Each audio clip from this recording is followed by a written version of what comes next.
Hey team, Oska here. We're back. And this week, it hopefully doesn't sound like we want to kill each other. It's not a Friday recording, it's a Wednesday recording. We're back to our normal schedules. Everyone's feeling a little bit more settled. We did get a couple of nice days with the weather. Maybe some vitamin D helps, but the last couple of days have been fairly miserable. But that hasn't stopped us. We've been rugging up warm, making sure we're still getting out there, hitting the pavement, hitting the trails, keeping fit. Although it is a little hard at 6 a.m. in the morning when it's minus 3 degrees. To help with that, this episode of the podcast is sponsored by Prezio. We have a buy two, get a third free going on at the moment in the shop. If you want to take advantage of that online, you add 3 Prezio items to your cart. That will be automatically taken off. The cheapest item is the free one. Anyway, hopefully we see some sunshine soon. Everyone will be back out around the park. And I look forward to catching up. Enjoy the app.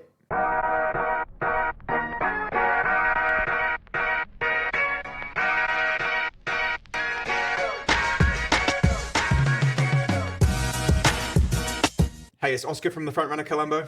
And Tom from the Front Runner Colombo.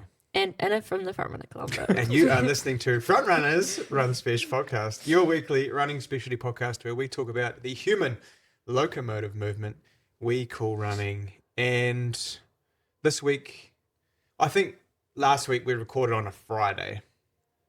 First mistake. I think that was a mistake. Everyone was rather fatigued. And it's also June.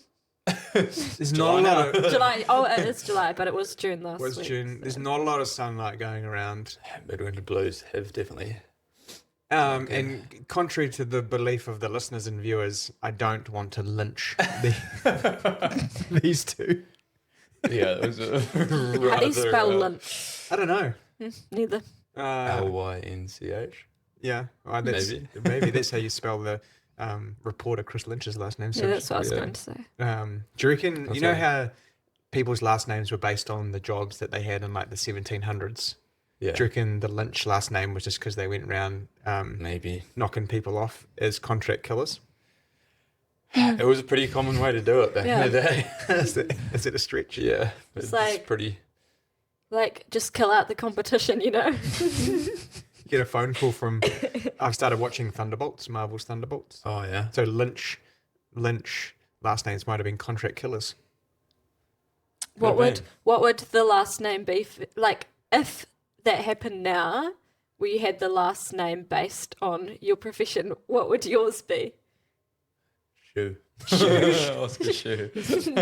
Idiot. Foam. Oscar Shoe, that's what... Oscar. But is it? Yeah, I don't know. But that's too literal to be just sales, wouldn't it? Because that's really what we do. Yeah. It'd just be sales. Or merchant. Oscar sell shit. Yeah, OSS. I like that. I can get there. And if you haven't listened to us before and you've just started, I'm sorry. You thought you were coming here for a running podcast. We will eventually talk about some running. There is a fair bit of shoe talk in today's. Well, maybe. If we get there. Yeah. Sometimes we get distracted. If it comes around to that. Sometimes.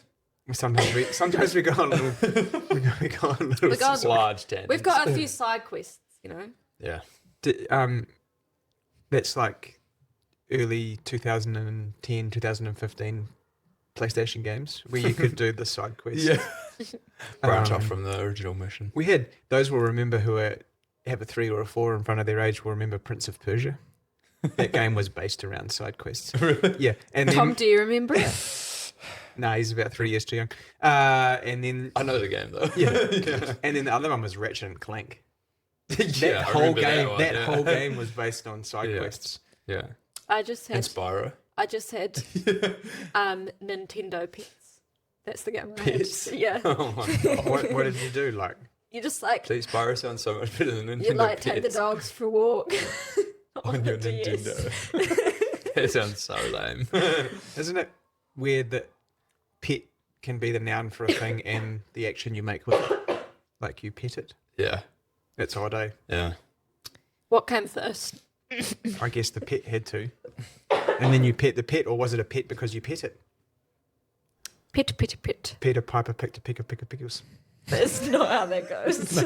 No, I was just spitting yarns. Has a training weekend? Yep. Has he running gog? No, it was good. I did some more stuff than I had been doing the last few weeks. It was kind of jumping back into it. Andy threw me in the deep end with my training. Did he give you a life jacket? No. No, he just said, here's some rocks tied to your ankles, go swim, bitch. Yeah. Yeah, pretty much. We love Andy. Swim or drown. Yep. So I had a few easy runs. Mm-hmm. Had some hill strides. That was fun. The first one I did them up the bottom of Raki because, I don't know, it was like 5 p.m. on Friday. Andy had put in my thing, do these at Dyes Pass roundabout. I was like, 5 p.m. no. I don't want to be primetime viewing for every asshole in their car. Yeah, literally. So I opted for Raki instead.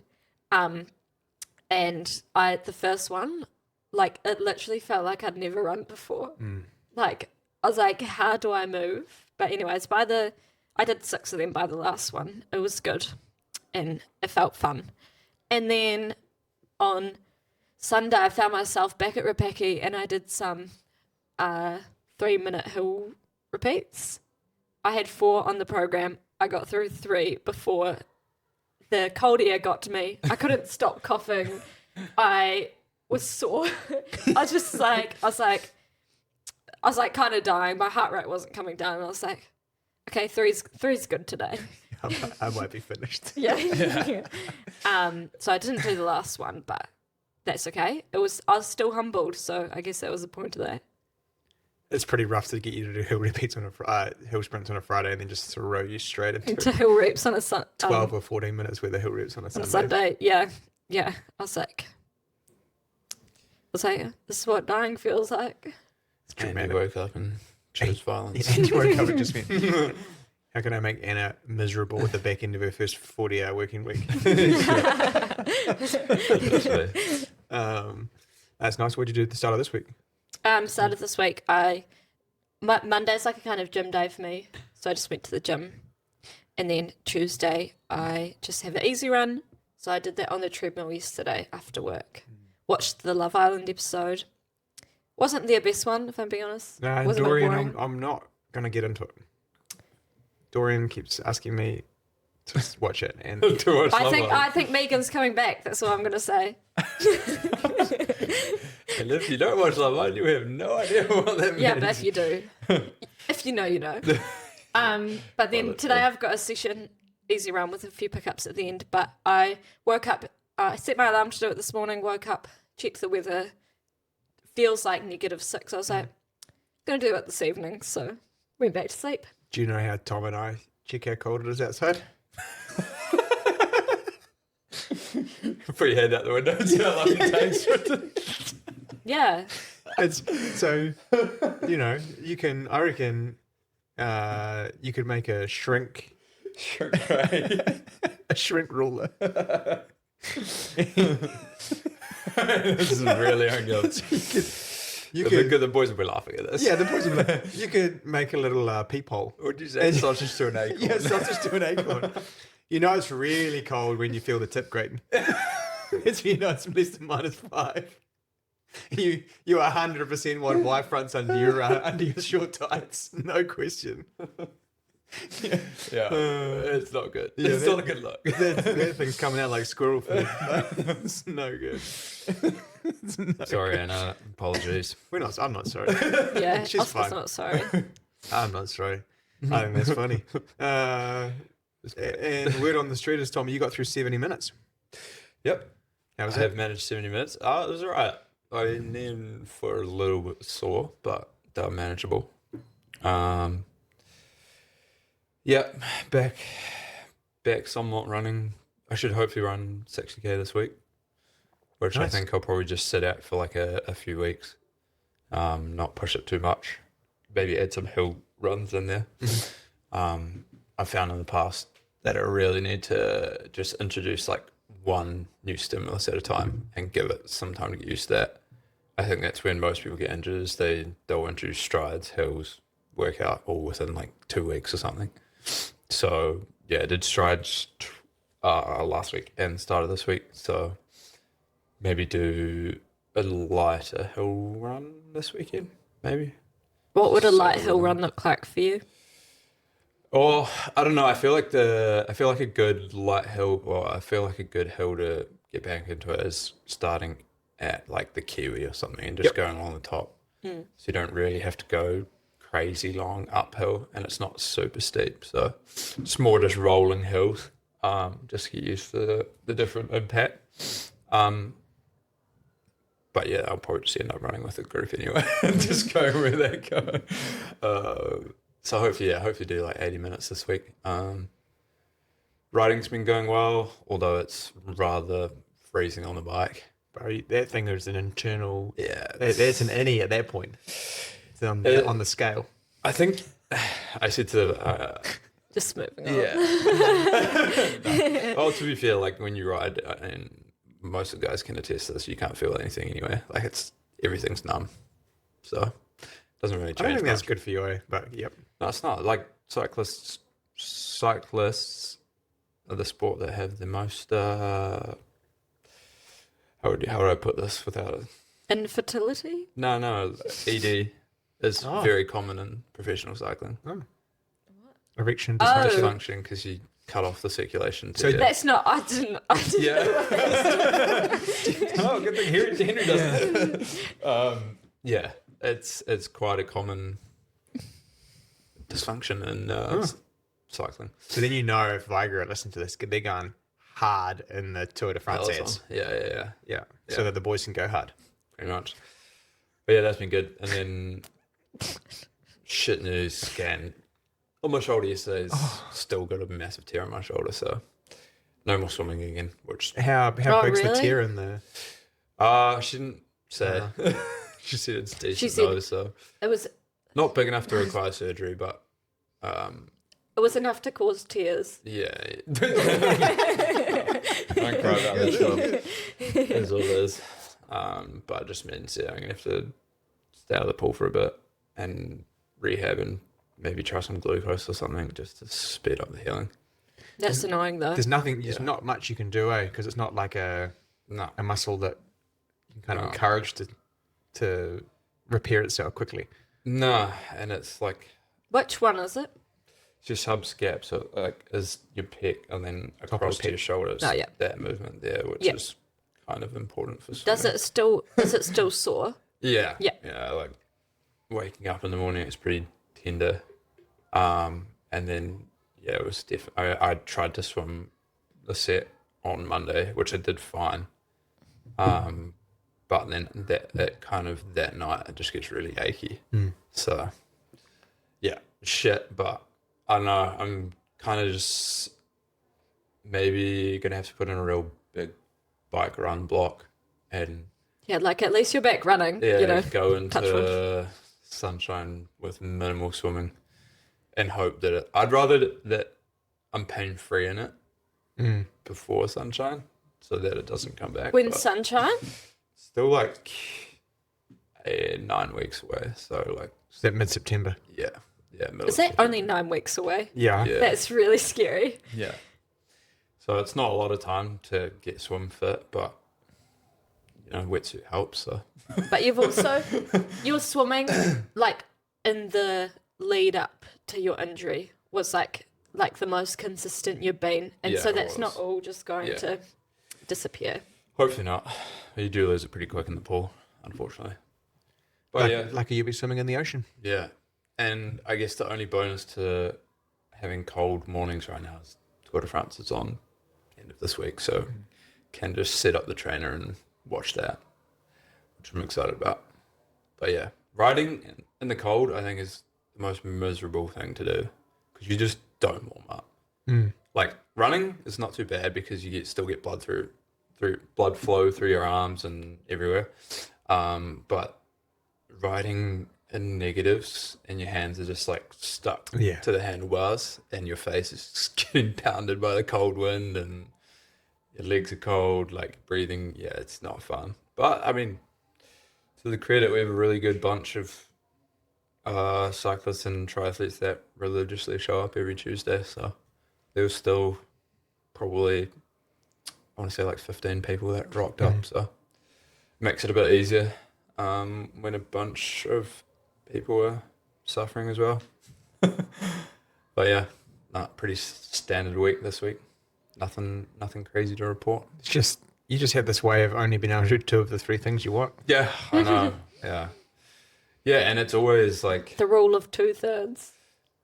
it's funny because it's never the thing that's stopping on the me. weak side. Yeah, Yeah, go carry the thing that stops me is often something else stopping me from doing the other thing. You know, Yep. like Your bike crash crash is yes, stopping me from yeah. swimming now, and What stopped what you from stopped running from though? me from running the bike crash as well. So it's like never actually the thing. And funny enough, I could still ride. So yeah, I don't know.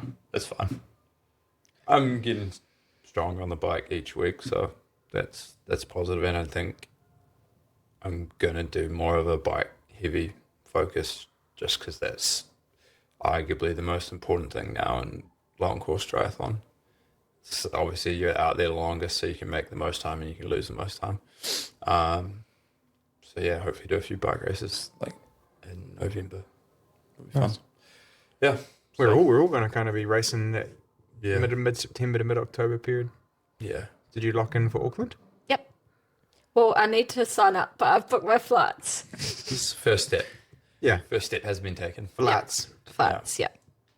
That's cool. I was looking at Kiri, the slightly downhill half marathon Kerry. up north, up above Auckland, Kitty. Oh, There's a lightning fast half marathon up there Really? in early November.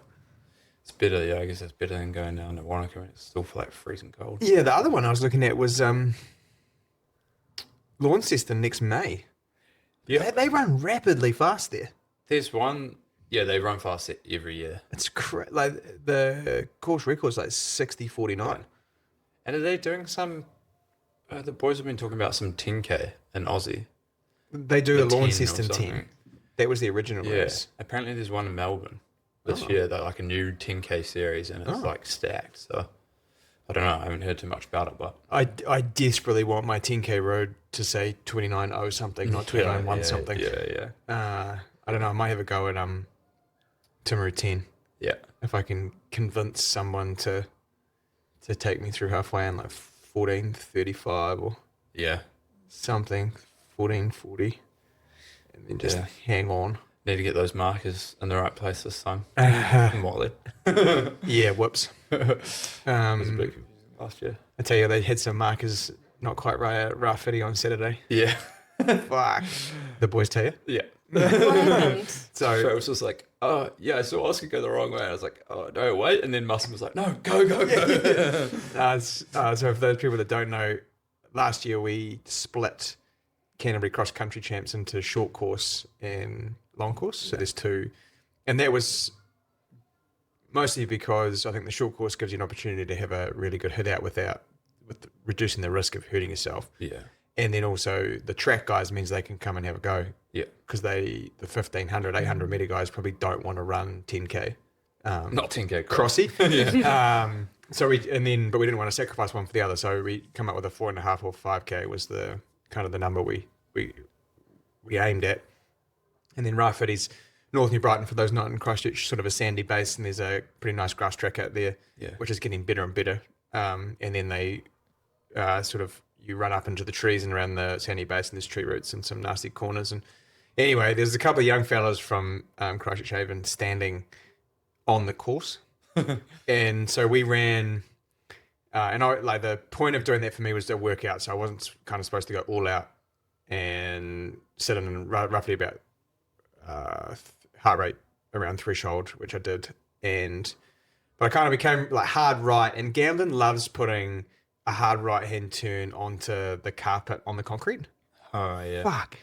Like, we are all old, man. Do you know how hard it is to turn a corner onto like carpet or fake grass that's slipping on concrete in 9mm spikes and get your hips around the corner? Yeah. Like every corner we were so wide. Like I can't step off that left foot anymore. And so anyway, these kids were standing on the course and they were blocking the little lollipop they had on the ground. And so I saw one lollipop and then I sort of fire lollipop. And this was the second lap. And so I thought in my head that looked like where we went up, but that was where we were supposed to come down. And so I ran like basically, because these kids were like all just moving around and jumping around. and so I ran as I couldn't see the lollipop that was to the right of them, left of me, and I ran straight to the thing, and then I realised what I'd done. So Ethan and Cam Clark actually passed me, and then I had to kind of catch back on. That was okay. And so, I kept my heart rate and threshold the whole time, about 171 beats, and then Swales took off with about 400 to go, but I was sort of thinking that I didn't want to push myself into acidosis. Probably wouldn't be good, but I tried the bicarb. That looked cross. disgusting. Yeah, looks like camel semen. looks like you've just evacuated the camel's balls. Yeah. That's funny looking stuff. It's weird. But it stayed down. Have you seen the other? Camel semen? Yeah. It's one of my favourite pastimes. Oh, cool. Yeah. Yeah. Well, that's good to know. Good to know. We actually use it as paper mache glue. Wow. Yep. Wallpaper paste. That's actually what it looks like, a paper mache glue. It does. Yeah. Throwback to paper mache. What? Throwback to paper mache. Yeah, when you used to lose in high school. High school. Primary? I don't know. Tom was in the challenge class in high school. Had to make masks. COVID masks. Maybe. Yeah. So anyway, I finished second. I was pretty happy with that. I ran 14:52 for the 4.7K. And the bicarb stayed down. That was good. And then I didn't have any sore body parts on Sunday, which for me was the test. All the work we've done in the gym, and every morning I do all my stuff to kind of get my ankle and that healthy and pain free. So I ran Sunday morning with the Whippets guys, and I was pain free. Did an hour 45 with Avery and Swales' brother Will. We were just on the flat with the boys, went up the hill up Captain Thomas. I decided I'd stay on the flat, just Nice. doing the 3 workouts. So I was pretty happy with that. Rolled myself through 145k with 3 workouts for the week. I thought that was pretty decent with a wee trip to Nelson in the middle. So I was pretty happy with that. Get it going. And then yesterday, I probably had workout at the block, which is scary. I did half an hour of threshold reps in training shoes at 3-minute Ks. Carbon detox. Mate, I was a little bit nervous and I didn't want to look at my watch in the first rep because I was like, I don't want to see a 3:15 here because I'm working Way too hard. way too hard for a 3:15. But yeah, I looked down, it was at 3:04 for the 7 minutes, so 3:03. So I was like, nice. And then I gradually just wound that down where I finished the last 7-minute rep was 3 flats. So you ran just under 10k in half an hour. So you don't need max stacked carbon shoes all the time to work out in. I was talking to somebody about this. Oh, the dude from the Bill Richards Trust wants to do a seminar talk.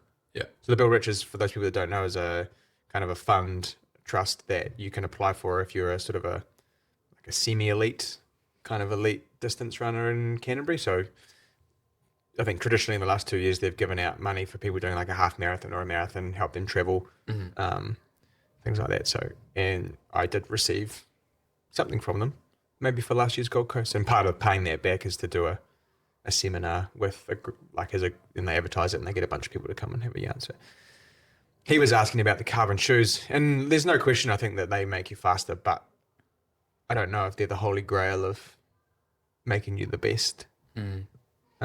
Which we're going to touch on when we talk about our shoes this week. Tell you what would make you be the best, that would be if you entered an age category 15 years younger than you are. Yeah, I'm pulling up these stats right here. Anna's looking confused because we haven't prepped her on this. Well, for the longest time. For the longest time. There's always been a little bit of cloud over age group world champs, and athletics specifically, I think. That's probably the best way to put it. You mean there's been some grey-bearded 18-year-old men? Well, most of them don't have beards, but they definitely don't look 18.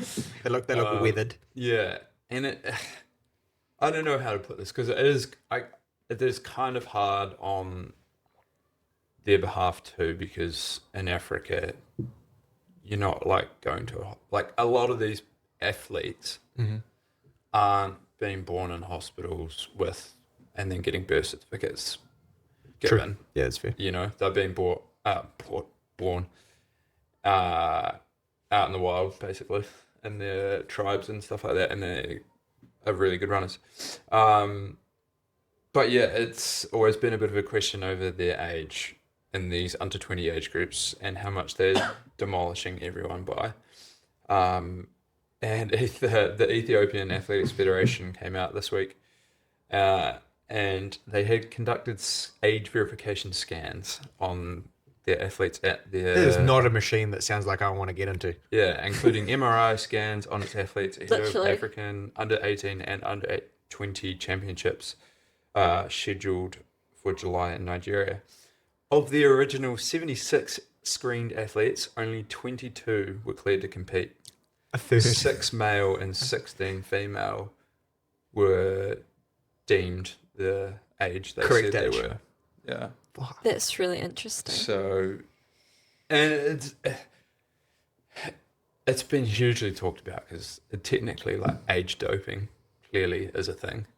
And I guess the other side to look at it is age doesn't matter once you're outside of those events, but these events often get you to that next step with a contract and some financial backing due to your good results when you are racing poor 17-year-old kids from New Zealand that are actually 17 and trying their heart out, and you might be racing someone who's 30 and you have no chance against that. So yeah, that was a very interesting stat, and I'm honestly quite surprised that the Ethiopian Federation released this. Yeah, that's really interesting. Do you think, because obviously Kenya's in a bit of trouble at the moment for Yeah. blood doping, Yeah. do you think they're trying to maybe get out in front of Yeah, some like stuff? get on the front foot. Get on the front yeah. foot, Yeah. because, I mean, obviously there's some incredible, clean Kenyan and Ethiopian athletes. But I guess you don't want to, if you can get out in front of it and say, hey, we're actually trying to do something about this. Yeah. Yeah, exactly. And for the record, I do not believe that Kipchoge is younger than Andy. Really? It says he's 36. There's no way. No. I'm pretty sure. I thought he was 40. No, I'm pretty sure that, like, Kipchoge's one that looks like he is a lot older, which makes his feats even more impressive, I think. Because if they're saying he's 36 when he's really like 42, Yeah. it makes those 201s so much more impressive. How old That's- does it say he is right now? And I don't know any internet. Kipchoge. I was looking at something else because it reminded me of another conversation, like an age group triathlon Yeah. doping. And there was a study, it was done in 2017 or 2018, and they like did an anonymous survey of like Yeah. challenge Roth participants, and 11% of people admitted that they were doping. We're in the wrong category. No, like No, blood like doping. blood doping, like Oh, to really? get age group spots. Oh. Because obviously, like, They don't test if age you're an group, yeah. elite level, you're in the like drug-free sport program, but They actually age just group said, is as of yesterday, Yeah. I'd got to test age groupers at Challenge Yeah. Roth for that Yeah. exact reason. yeah, 10%. Yeah. So, and you'd say, like, there's probably half the people who are actually doping admitted it. Yeah. Yeah, probably. That's the scary thing about that is we know the ramifications of putting, I'm guessing, what is EPO or a anabolic Some sort of- steroid in Yeah. you. Like, we know what that's doing to you at 60 because the cyclists are dropping dead. Yeah. Like in the early 60s. And there's a direct link. Like your heart can't keep up with it. Yeah.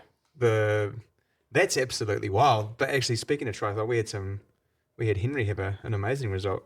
yeah, Or two amazing results. People that don't know Henry is Anna's partner. yep. And so he raced in Saidaya. I don't know Morocco. if that's how you pronounce it in Morocco. It was a World Cup, and Henry got 15th, which is arguably his best result to date because it was a standard distance, which is like a bit longer than he normally races. So that's a 750 swim. 1,500 metre swim, That's a long 40k bike, 10k run, and yeah, so he got 15th, and he was pretty stoked with that. He had like a swim bike that he was like really proud of, and a run he was pretty happy with, but it was... The brother looked fucked at the finish. Yeah, he did. Like, There's a lot of dead bodies in the race. he crossed the finish line and like no life behind his eyes, like stumbling over the finish line. So left it all out there, but yeah, really proud of him for that one. Ava Goodison also had a crazy race. She led the swim out by a huge amount. She put the credit down to her surf practice. And then she led the women's bike for a while until she got caught, and then she ran to 7th place, which again is an awesome result. Amazing. Yeah. So for Henry, obviously he's got enough points. He's But he's got trying to the get his placing? Or? he's got the qualification. So his goal for this year is the under 23 World Champs, which is in Wollongong. So you have to meet 2 standards. So you have to like get a race in a percentage. So you have to get at least 1 within 4% of a winner at a World Cup, or 2-3% at a Continental Cup. That's what Triathlon New Zealand has set as their standard.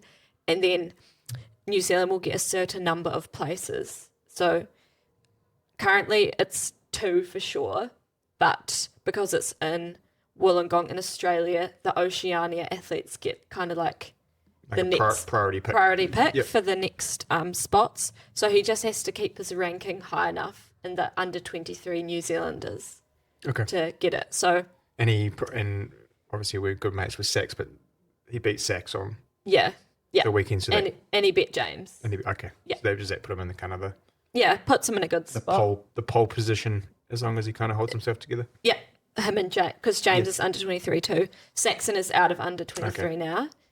But he'll hopefully be looking to do the WTCS race, which will be in Wollongong at the same time. Okay. It's a big triathlon festival weekend. Big triathlon festival, and they actually announced last week that the T100, which is like the next distance up, the final event is also probably going to be as a part of that whole program too. And is that the T100 is where there's 100k worth of racing split across the 3 disciplines? Yeah. So it's like... There's a lot to keep up with. Triathlon is bloody complicated. It is complicated. The 3 and 4% thing of a winner is wild. Yeah. That's someone's cooked that up and made that really complicated. Yeah. But he got it. Henry had that as soon as he finished Napier, but he got another. He was like within 2%, 2.1% of the winner at Cider. Yes, I calculated it. I can imagine interacting with this spreadsheet. Just Google Drive, just put it in the swim and the bike times in, and then watching the guy first run away, and then be like, Henry, you've got to run 33:45. You have to run 33:45. Guy one is like 18 as well. No, he's 20. Or 20. He just turned 20, but he was born 2005. Yeah. Yeah. Some British guy, and he's like super like the next, like dubbing him the next Alex Yee. He's run 13:40 on the track or something. Sweet Jesus. Yeah. He's rapid, eh? And like, he won a French Grand Prix race, which had like people who were in the names. Top level, and he ran away from them. And he biked away from them as well. Like, it's just biking away from people in triathlon is pretty savage. gun runner. Obviously, still has to be a solid swimmer. But yeah, they've picked up another talent there. They just seem to find them, mate. They just turn up. Yeah, also I got it wrong. Kipchoge is 40. I thought so. But that also means that he was 36 when he ran 201. So there's hope for me yet. Yeah. That's what you're saying. It was crazy. But there's that British dude who ran 209 at 40. Oh, Chris Thompson. Yeah.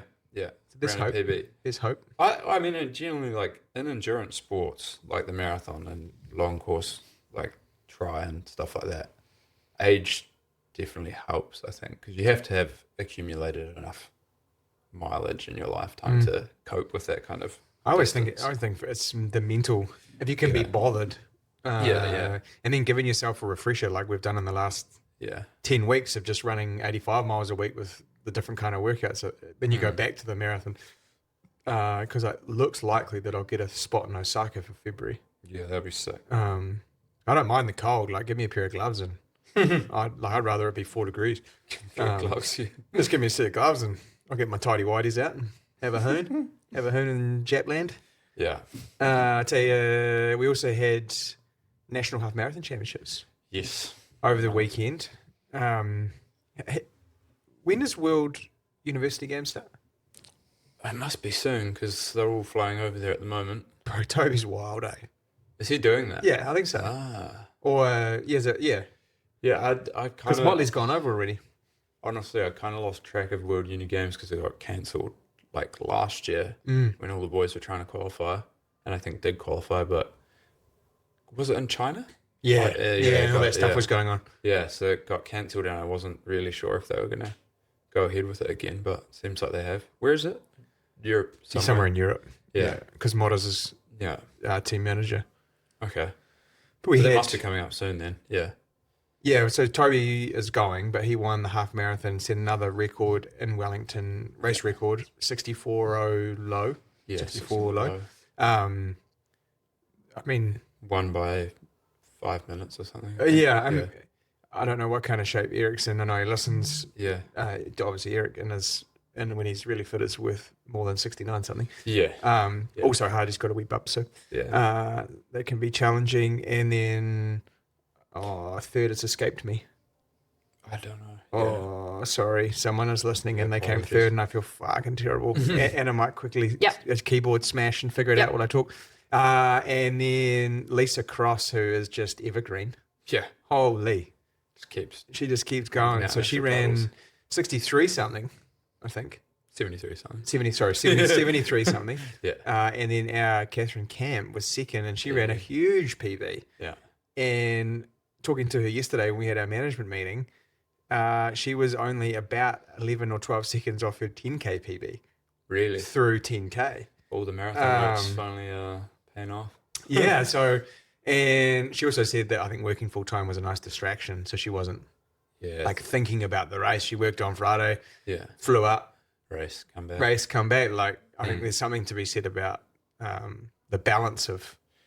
Depends. I think it depends on the person as well. True. Like, some people need that other stimulus to take their mind off racing or, outside things.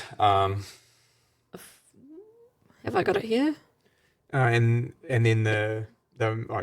Toby Golter, 104.32, Eric Speakman, 108.13, and Mike Robinson, 108.20. Sorry, Mike. And then women's Lisa Cross, 113.37 PB. Catherine Camp, 114.40 PB. And Beth Garland, 117.09. Some phenomenal running there from the ladies. Mm. It's Talking to Ben, it sounded like he described it as primo conditions. so they've had 2 years in a row Yeah. of pretty good conditions Yeah. there. It looked a little bit wet, but it wasn't raining, I don't think. It might have rained overnight. But he said, it was really good. There wasn't much wind, which is something that Kind of notorious for Wellington. doesn't happen often in Welly, so that's cool. The weather god's looking down on Mike Jarks, who's the race director for that one. Yeah. And then our Andy Good, Yep, he Yeah. won the marathon Coach Goody won the marathon. in 2:25.25. It's a great run from him. His exact words were, "I'm done with the marathon for a while." I've heard him say that multiple times Yeah. now, though. I think it's just good for him to get a solid run in where things went well. The fueling strategy. He said he battled a bit in the last 4 or 5K, but a marathon is that battling. Yeah. And that's not an easy marathon course. I think it's a bit of a mind fuck, doing the kind of the 2 loops and you can't out and back. And, I think the longer you go, the more chance you have of some weather catching up on you. And, it's hard when you're kind of running off the front. And then have you got the other results up for the Yep, I was just for grabbing the them up. marathon? So some awesome results around New Zealand. Yeah, Andy Good won. Hiro Tenamoto came second in Hiro, 2:31.02, Yep. and Nicholas Sunseri in 2:33.09. Mm-hmm.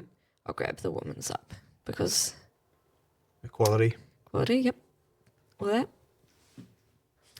that.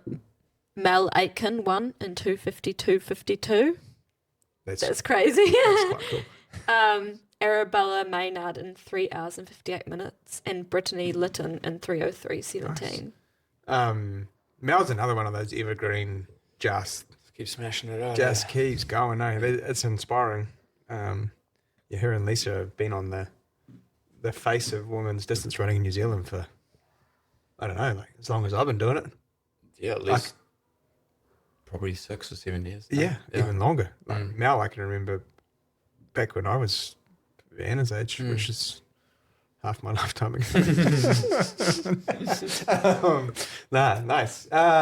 So, some amazing results. And we were having a conversation about which way around do you want to do this? Should we do our shoes of the... We got lots of shoes here. Yeah, we're trying to come up with some interesting shoe content. And It's kind of what we do. it is apparently what we do. It's what people like listening to it. I've even been compared to their pornographic version of Shoe Talk when I start talking about shoes. Apparently my voice changes. People. Yeah. Apparently mine doesn't change. But, Except yesterday afternoon, your voice sounded different, and I pointed it out, and you got real offended. I don't Well, get not real I was just offended, like, but you're like, yeah, I don't know. everyone's criticizing me today. Too old, my voice is monotone, and now it sounds sloppy. I didn't say it sounded sloppy. Nasally, I think you'd use. Yeah. Nasally. Sloppy's not a good word. No. Sloppy is right up there with moist Yeah, I don't know. and penetration. Those three words just Should not be used. That's in the same new sentence. podcast name. what? Sloppy moist penetration. Cancelled. we got in 40 minutes in Yeah. without making a sex joke. Yeah, that was All I'd made a Well, reference you was put my... it up.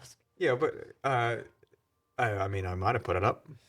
maybe. If it was sloppy moist penetration, I imagine it probably was up. No, but then we'd have to say that every week, and then Hey, it's Oska from the moist sloppy penetration.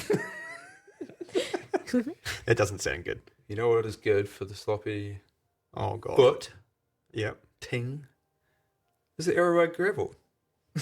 Which is sitting segue. to your left. Looks like that's how we're doing it. Okay. So are we gonna pick? Are we gonna go 3, 2, 1? I don't even have 3. No, so I think the idea was these were some of the favourite shoes from the first half of 2025. As Gotcha. a wee, because we're halfway through the year, Yeah. just a wee Or teaser. break. And we're all sick of the shoes that we have at the moment. Well, I personally am. We want new stuff. So reps, Guys, get your orders just quickly, on time. as of the 1st of July, we were halfway through 2025, Oh my goodness. and we're closer Scary. to 2050 than 2000. Yeah, don't tell us that. What are we going to be doing? Are we still going to be sitting here in 25 years? Probably. Uh, Not. Well, you'll be 52. Probably not. I'll be 60. I'll be 21. That method, brother. You need to run for the Ethiopian under 18 team. H-can. Yeah. So you guys have picked shoes that we think kind of were excelled in the category that they were in. We kind of just stood out amongst Yep. their peers, I would say. I like that. Their Pierce. peers. Yeah. That's good. Hey. Great. Actually, Play before we on- do play on this, words there, that's eh? good. I've got a segment for us that we're going to do outside of the podcast. Yeah. Anna rolled her eyes at me. Macca loved it. I didn't roll my eyes. You roll your eyes at me at least 3 or 4 times a day. I don't. I feel like the longer we do all this together, the more like siblings we all become. But just argue. But I used to spend 40 hours a week together. So as soulmates. Wait, what? We're going to do soulmates. Yeah. Where 2 of us, whatever we do it, me, you, whatever, where we highlight 2 shoes and compare them. And it's going to be called Soulmates on YouTube. Okay. And Soul spelled SOLE. Oh, I see. yeah. So because the most common questions we get asked online are, What are the differences? can you compare the Evo SL with the Rebel V5? Can you compare the Kayano with the Nimbus? Can you compare the Clifton with the Nimbus? So So, like level 3 English, we will be comparing and contrasting. Yeah. didn't go. Yeah, we know. I didn't go. Show up. I didn't go. I think at this point I've been learning Grammarly these days. Yes, I've been learning German for 3 days, and I reckon my German spelling is better than my English spelling. But that's because the words, apart from when they have the little accented AU and O, Makes sense. it's the words are spelt like they sound. Yeah, honestly, English language is a little. I'm so glad that I didn't have to learn the English language as like a second language. Yeah. People do find it quite hard. Yeah, because it would be so hard. And I just don't have a language brain, I think.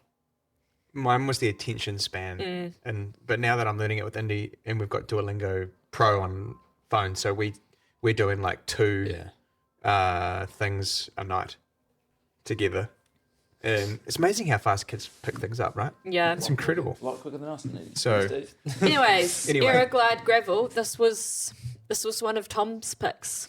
Yeah. I mean, I don't have a knack for trail shoes. I'll be the first to admit that, but that shoe has been surprisingly well. I think surprising for a number of reasons, because Solomon's kind of Shit the bed. well, they've been good in the past, but like they have, I guess, struggled a little bit as of late, and then they delivered us this, which is like, I don't know. The timing of it was kind of impeccable, because gravel bike riding is still a huge thing now, but they kind of released it at the same time. And I think they called it a gravel shoe, but it is more or less a daughter trail, due to like not having super deep lugs, but there's still plenty of traction there. And their foam was just super comfortable. Like every customer that puts it on goes like, wow, this feels like a slipper. Yeah. The Energy Evo foam. Yeah. And it fits really nice. The shape's really good. It has a great lockdown fit.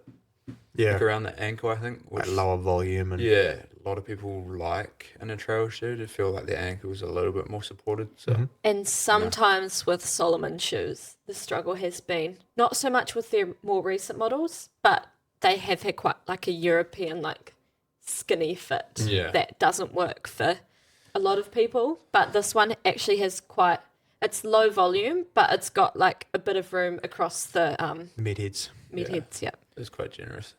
This is a really good example of when a brand sticks to their knitting Yeah, and executes something in a space they should be in yeah, and Yeah. focus there. Yeah. They can get it pretty much bang on. yeah, And when they stray away, yeah, it's like when you see the downfall. Yeah. You know, I think if I'm Salomon and I'm sitting in that room, their slab stuff's different. They can always play with that. yeah, Yeah. But I think if you just execute a daughter trail shoe, a dry trail shoe, Yeah. a long distance trail shoe, and then your mud shoe, Yeah. if you can just get 4 of them humming yeah. Yeah. and remove the noise, I think they will come back. Yeah.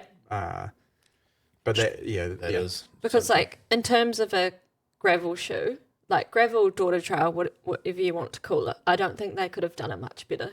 No, I fill some bits. in Fill and some bit, yeah. Whatever. Someone in marketing's gone, oh, let's do that.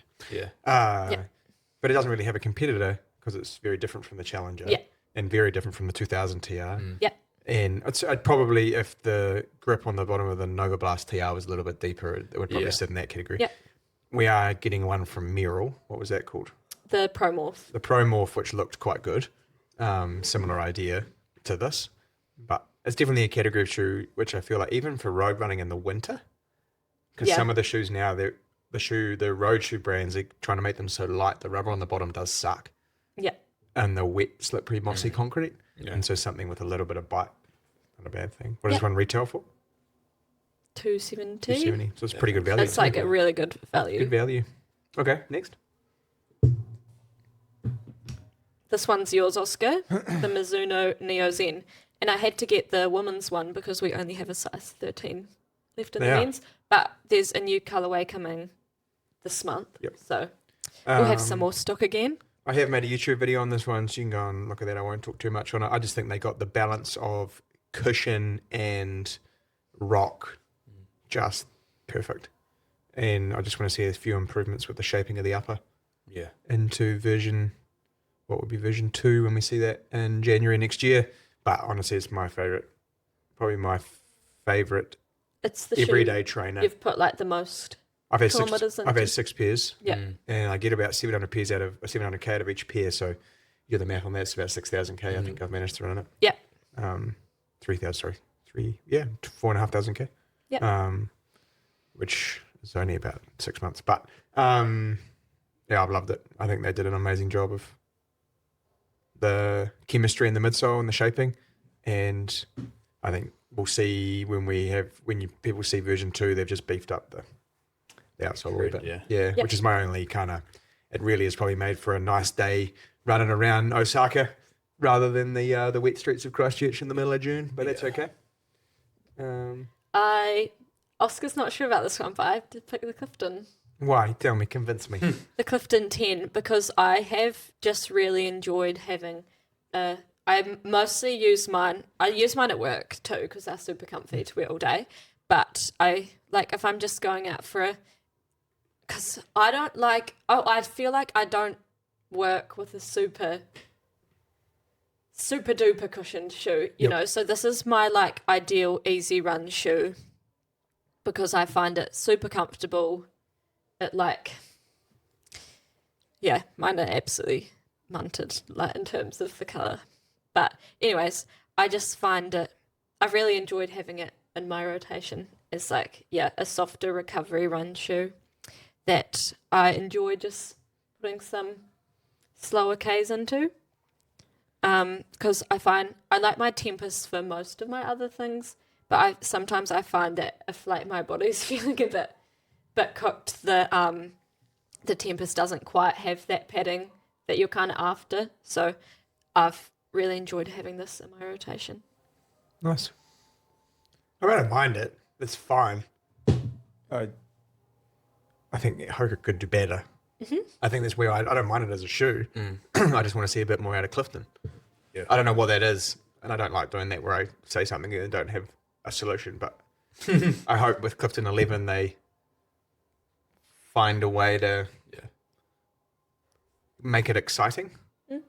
You know, which is probably what we were talking about a couple of weeks ago around the training shoes becoming all a bit boring. Yeah. I don't know if you can just churn out your flagship road shoe with an EVA midsole anymore. I want to see something different. Yeah. But, I mean, they moved to the 8mm pitch, but it probably makes it a bit more commercial. Anyway, okay, next. Tom picked the Ghost 17. Because he's never here. Great one. Nailed it. No, I think I don't know.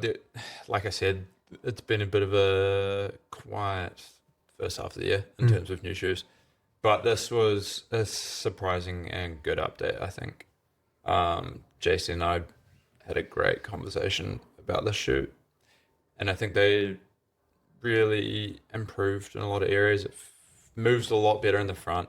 Shape's a lot nicer. The added foam works really well. It makes it feel like a little bit more of a shoe that you could put some miles in. I felt like the old one was maybe a little bit too close to the ground, didn't really offer much, just was a little bit slappy and dead. Yeah. And the tooling at the rear of the shoe makes it feel somewhat stable. So I kind of would put it in like a neutral stable category. But yeah, I liked Brooks do make a lovely shape. Yeah. I feel, and they've finally complemented it with a nice foam outsole that should last a while. And just there was still a few knocks on it. Like I feel like the heel counter was a little bit low and aggressive, which some people have found and others haven't. So again, it's personal preference. But yeah, I don't know. I think it brought a little bit of life back to the Ghost range. So which had kind of like fallen a bit behind before this one. You could say it was transparent. Yeah, it disappeared. That was better. Sorry, Oska. I'd already made the disappeared joke. No, I agree with you. I think it is that reliable, and we were having that conversation around Max Stack, which we might not get to today because we're doing other stuff. But I think it's nice to see a shoe in that category which you have control of. Yeah. I don't mind that at all. Yeah. Evo Isel.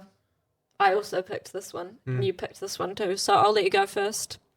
I mean, it's no secret. I think I even said it in the YouTube video that I made. I think it's that shoe of the year so far.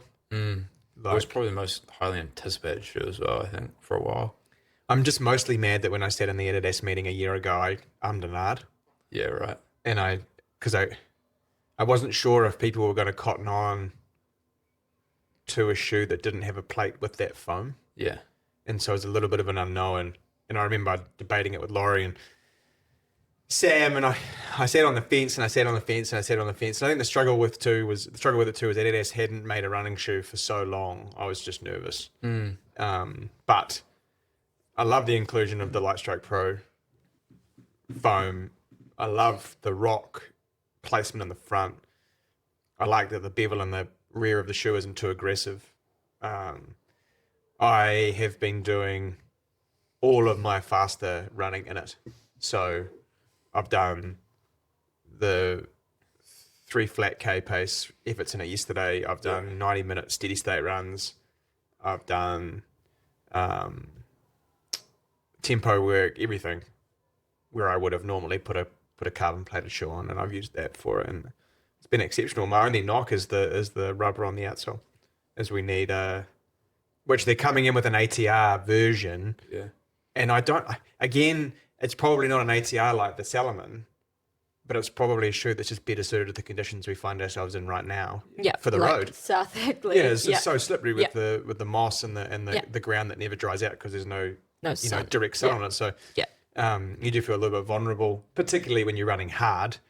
Maybe like not pace indicative, but just effort indicative. And I think Adidas, there's not a lot I would change apart from maybe the shape of the upper and the arch, and trying to make that a little more universal, because it is a wee bit baggy on some people. But I don't have a problem because I've got a bit of a fat arch from when I tore the post tib off it, and it just added muscle there to strengthen it. So It's like you need this. I'm like Hannibal Lecter or something. I've got extra bits on.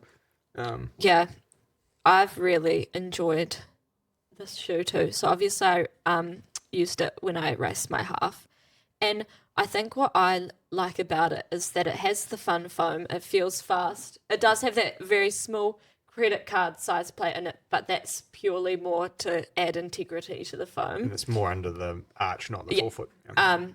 But I don't know, this might sound funny, but sometimes when I wear before this shoe, I mean, like the Speed 4 from Saucony and the Deviate, just where my bones sit on my feet, they were just a little bit too narrow. So those would probably kind of, very much fall into that trainer racer category. And then you kind of had your carbon plated options. But I always felt like an imposter using a carbon plated shoe, because I was like, I don't feel like I don't know. Not that there's anything wrong with, I don't want it to come across that I think that there are people who are too slow for carbon plated shoes or whatever, but I personally felt like a bit of an imposter in them. And I found that this was my perfect happy medium where I could have something that felt fast, but suited where I'm at with my running, if that makes sense. Oh, we should definitely debate that, because there's some great research coming out around the flexibility of carbon in the shoes and the newtons required to bend it. Yeah. And then what we're seeing now is different shoes having different flexibility of carbon, and that is aimed at, maybe for those slower paces or less power paces is probably a better term. Yeah. So the newtons required to bend it. To bend it and actually get something out of it. Yeah. So I think that's the next step for some of the racing shoe category is what flexible plates, what stiff plates, and then the bend in them into the forefoot, and how different people operate under different flexibilities of shoe and plate. And it would also depend on where you're striking the plate. Yeah, 100%. 100%. Apparently we got a little negative thumb there. Sorry, man. They're 5 pretty good shoes. Yep. Even if they're not up to Tom's normal exciting. No, they've just been around for a while, Got to get the new stuff on the shelf. It will be interesting which is supposedly coming. To come back to these at the end of the year once we have the shoes that I've forgotten are what coming we- for the back half of the year. I've forgotten what we picked for Christmas time already. We'll write it down so we can come back to it. And then our shoes that we were going to kind of review this week. Tommy, you've been running in a pair of the Brooks Hyperion Max 2? 2 or 3? 2? 3, I think. 3? Yeah, 3. 3. Brooks Hyperion Max 3.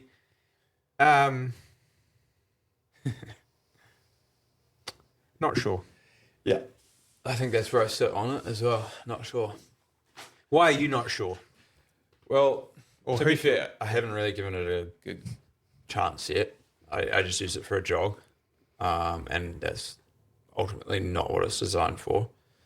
But I think possibly Brooks have tried to overcomplicate a shoe just to have a shoe in the market in that category of max cushion, like trainer racer.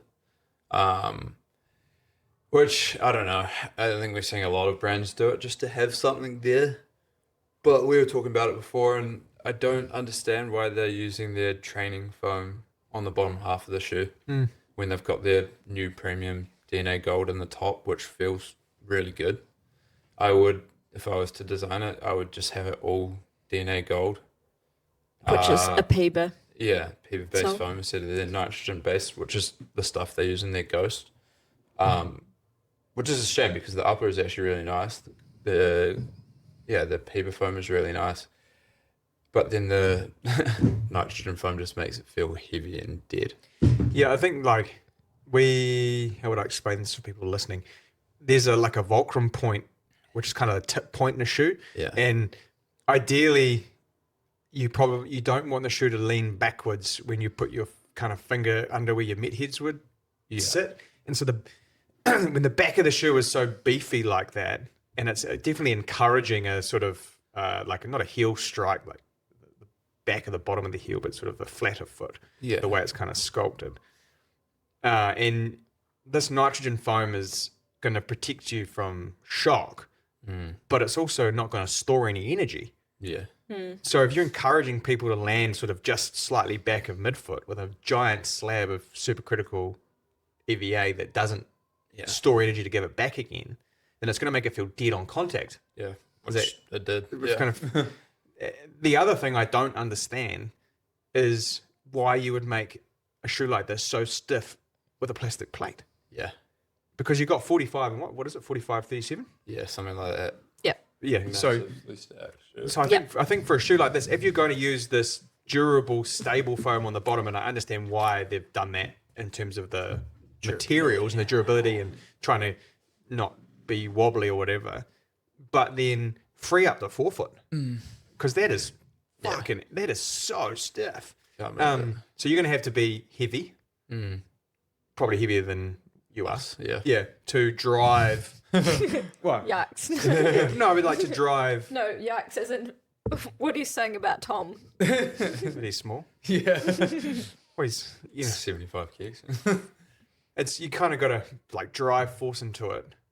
The plastic plate is only there as a stiffener. Yeah. It's not carbon. No. It's not gonna spring Yeah. because you can't get a bend on it. You snap it before it springs. So, yeah. Yeah, and the cutouts felt odd to me And the forefoot. in the forefoot.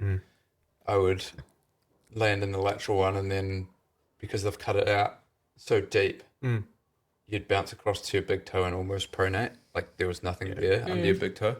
So it's for me, I would have just kept it filled in. That would have made it more Also, stable. so this is from the doctors of running guys, they noted too that one of the cons of this compared to the previous version was like a 40 gram weight increase. Yeah. So it's heavy. 280 grams for men's size 9.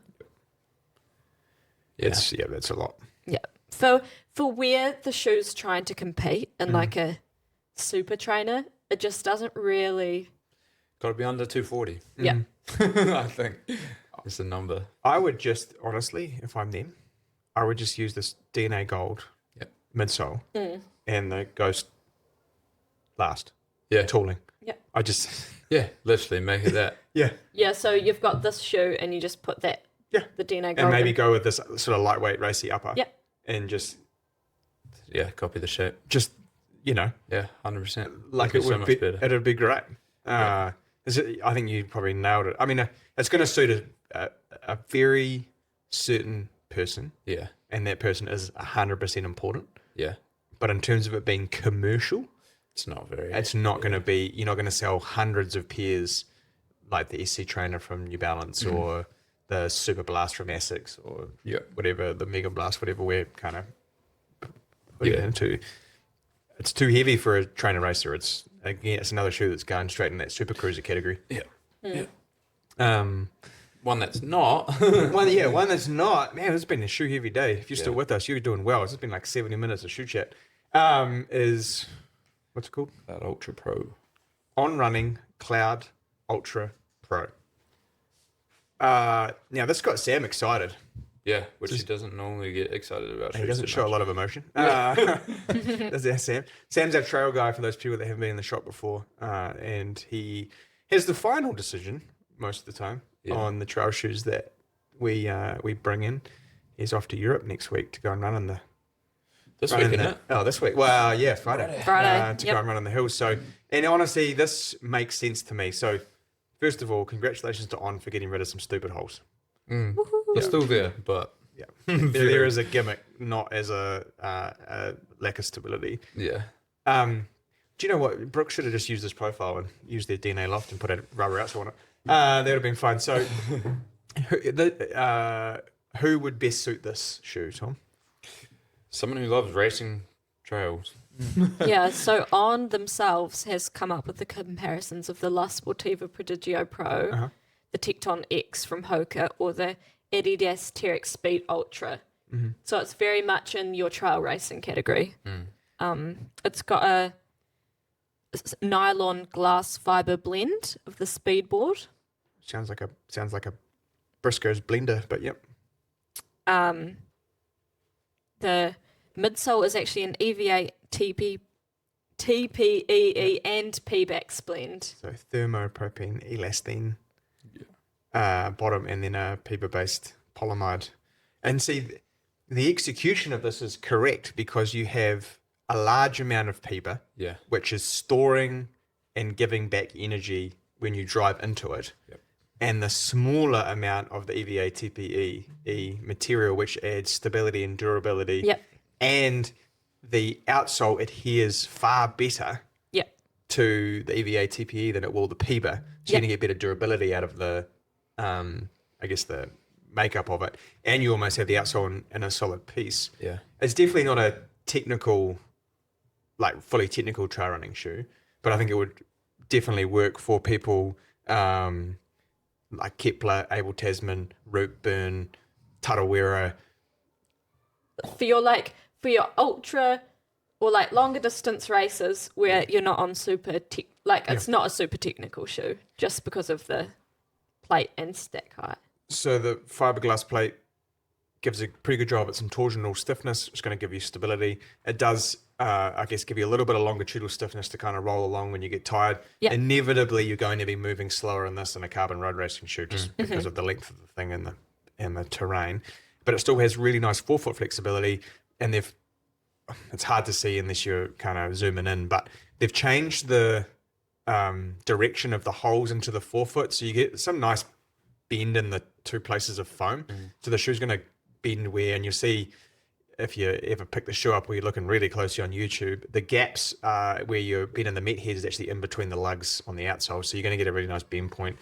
The upper is incredibly comfortable and the shape was nice. Super breathable. Super breathable. It's going to drain well. The inner sole is quite thin, so it's not going to accumulate water if you're kind of in and out of streams or rivers. We've seen shoes from Normal and from Norda in the last 2 weeks. Last 2 weeks.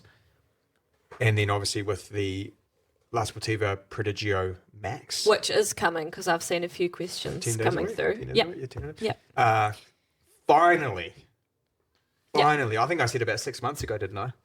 Trail brands need to wake up and stop trying to make road shoes with grip on the bottom. We're now actually seeing really nice trail shoes. The Normal have a shoe, what was that called? Caddy. And it's going to come in somewhere around the 300 to 320 New Zealand dollars. That was exceptional. That was really nice. That was one of the nicest shoes I've seen in a couple of years. Yep. And I don't mind saying that out loud. I could be proven wrong. The only question mark was the upper and if it was going to be durable enough where I think people are going to take it. But what's this one going to retail for? 400 New Zealand dollars. And there's men's and women's in this one too. Yep. So the thing to note about that is you can actually get a fit because some of the other shoes are unisex. Yeah. And so for ladies, you're kind of stuck with maybe a not quite D-fit men's width in the smaller sizes. Yeah, and in a trail racing shoe particularly, you really want it to Fit. Yeah. Especially if you're going to be in it for a while. I know that Andy is going to have a go on this. Sam is going to have a go on this. I'll get one of those two to write a full write-up on it for us. But first impressions is... It's pretty good. nice. It's good. So... and I'll do a bit of a YouTube thing, maybe 2 weeks' time with Hayden. We'll get that one up, which will be good. I got a question to ask you guys. What's your question, Oska? Is it acceptable? No. No. Is it Before I even ask you. Only because I already know what. Yeah. is it acceptable to shave body hair from yourself? It's totally acceptable off someone else.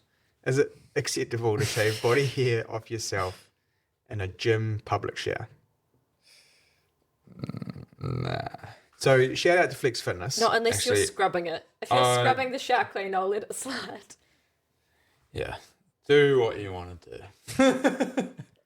I don't really mind. Well, the length of the hair Was it quite long? is Was it? quite long. So it wasn't just someone molting, was it? Nah, Like balding? nah, Okay. nah. Okay. So, Won't go I any mean- further. Are you taking your razor into the gym to shave your legs? No. Personally, no. But some people might feel more comfortable in that shower. It's quite a nice shower. So you do, okay, so you got your everything shower, right? That's the shower. Yep. You're like washing your hair, you're shaving, you're getting everything done. A gym shower for me As a refresh. is a refresh. You're just cleaning, maybe washing your hair for a girl. I don't know. Well, guys, I don't know how often guys wash their hair really. I can't Anyways. remember the last time I did. Yep. And there you go. So yeah, a gym shower. you go. A gym shower is definitely a refresh. Like it's not your everything shower. You need to do that in the comfort of your own home. If I hadn't already taken my top off, I probably would have moved to the next cubicle. The next one over. Yeah. It's pretty gross to get in a shower and be like, someone has shaved themselves in here. It's not great. No. It's pretty wild. I won't be doing it, No. just for the record. So podcast poll is it acceptable to shave in a public shower? Anything. Yeah. Probably not. I don't think so. No, Anyways, I not don't when you think want- so. Moist, sloppy penetration. Negatory. Negatory. We don't want that. Yeah. We don't want that. Well, any up? Oh, Run Club. Run Club, 29th of July. Yes. I had a meeting with some of our Run Club leaders last night and Pip. So we have locked in the 29th of July, 6 p.m. at the Armour Street Bridge as week 1. We're going to roll the season to start with anyway, where we have an A and a B workout session. And yes, Anna, you could just say it. I didn't know if we were allowed to talk about it yet. Well, that's the beauty of editing. Okay, No, so Sokani I'm sorry. Sokani is working on being here with us for the 29th of July, where we will have demo Endorphin Speed 5s and Triumph 23s. Yep. Marshall is going to try and get 50 to 100 free collab t-shirts Nice. for the first people who turn up for the night. We will start the season off with a 3 or a 5K run, and that will give you a time on the board. And then we will work towards improving that time over the 14 weeks. Yep. We are going to do a 4-week cycle this time of park, shop, hill, which will go back to Hackthorn, and then the track and the Punawai. and that was to, I think people like the variety, the track, taking people down there with coaches, I think will be a little less, what's the word I'm looking for? I feel like a lot of people, if they weren't really familiar with going to the track regularly, intimidating. it wouldn't be something that you go out and do by yourself. Yep. Yeah. So we'll host a track session to try and minimise the intimidation of going to the track and doing a workout there. We'll work with Athletics Canterbury on that one and just, give people some different stuff. Yep. And then we have locked in Spring Grind for November. Yep. Which will be coffee beans of some description. So some great feedback from the guys. We'll go back to Sunday runs. Johnny is going to lead a Thursday morning run for those people that want to run before work in Hagley Park. We're going to have 4 Sunday runs. So in total, there'll be 14 Tuesdays, 4 Sundays, and I think 12 Thursdays. And so if you go onto the Run Club website, there is a calendar. We've already put the first one in there, and you can add the event to your calendar, like your Google or Apple, whatever calendar for yourself. And every week we will be posting on that calendar, as well as the socials on that calendar, where the session will be, what it will be, and just anything else you need to know. And then I'll make some recommendations of what other things you could do each week. So if we're doing a workout on the Tuesday, it might be an easy run Thursday and a long run Sunday, just so people know what to do and how to kind of build their week around what we're doing on a Tuesday night. Yep. But I think, Tom, you got anything? I do actually. Go. I do. Go. So there's a little bit, I actually helped coach this fella. But Corbin Harding, and most people will see him this weekend if you're out around Hagley Park, is running for 24 hours straight around South Hag to donate money or fundraise and donate to the Full Bellies charity. He'll most likely be wearing some Misk product, which is a clothing line made by his mate Serge and his brother. But he's one of our athletes that I've coached for probably 6 months now. And he has a nephew who's a little bit unfortunate in that and wanted to raise some money for them. And his goal was $2,400. I believe it's $8 to pay for someone's meal. And he's so far at $7,800. Wow. So he smashed That's his target. That's amazing. So he's going to be helping out a lot of people who are less fortunate to have the simple daily meals. And he will be footing it around South Hag from 9 a.m. on Saturday till 9 a.m. on Sunday. And if you want to donate or anything, if you go to his Instagram, it's at Corbin, CORBAN .Harding, HARDING. You can donate and also, follow him along for his run. Yeah, there'll be a bunch of people down there. I know a lot of people are coming out just to run even a few laps with him. I have no doubt that he'll do it. He's very mentally strong and is a great athlete as well. So it's been quite fun trying to change up his training to get his body somewhat used to running for that amount of time, because it's not your typical running training week. So we've had him do some double days quite frequently and some triple days. But I'm excited to see him get out there and do it, and I'm sure a lot of people will be very grateful for his donation. So there's still time to donate as well. Yeah, I'll put a link in the show notes. For that, we'll see if we can get him to 10,000. Good people doing good things. That's what it is.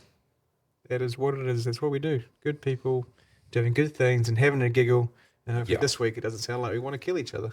Hopefully not. Sweet. Nice work. Eat your veggies. Bye.